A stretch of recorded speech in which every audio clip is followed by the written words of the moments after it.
mot compliqué? Une explication simple.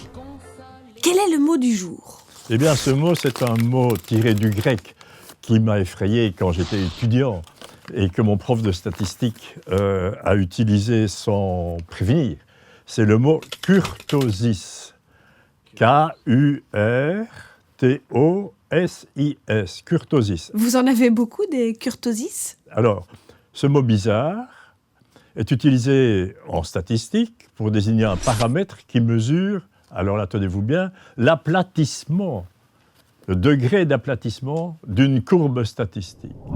Eh bien, nous avons en statistique un outil formidable qu'on appelle la loi normale. La loi normale peut être représentée par une courbe dite normale, et on mesure donc cet aplatissement par rapport à cette loi normale, cette distribution statistique normale, qui est la référence, et on a même dérivé certains mots pour désigner certaines courbes caractéristiques. On dit des courbes qui ressemblent à la loi normale, dont la distribution ressemble à la loi normale, qu'elles sont mésocurtiques, moyennement aplaties, si vous voulez, des courbes qui sont toutes maigres, donc dont les observations sont rassemblées autour de la position centrale.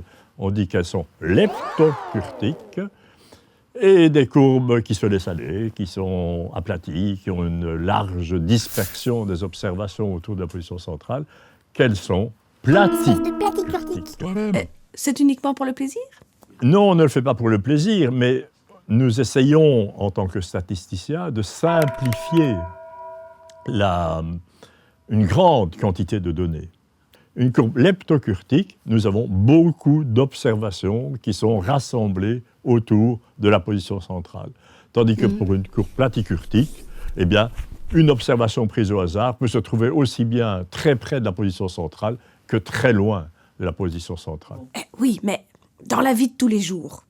Oui, on peut par exemple utiliser cette notion d'aplatissement dans des situations d'analyse statistique des revenus, par exemple. Des revenus qui sont distribués platicurtiquement, ça veut dire qu'on est dans une société où il y a une grande inégalité de revenus qui sont très dispersés autour de la position centrale, tandis que si nous sommes dans une société où les revenus sont leptocurtiquement distribués, ils sont très concentrés autour de la position centrale.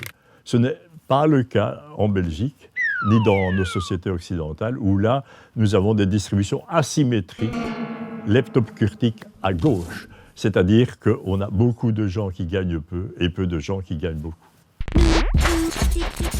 Et maintenant, à qui le tour?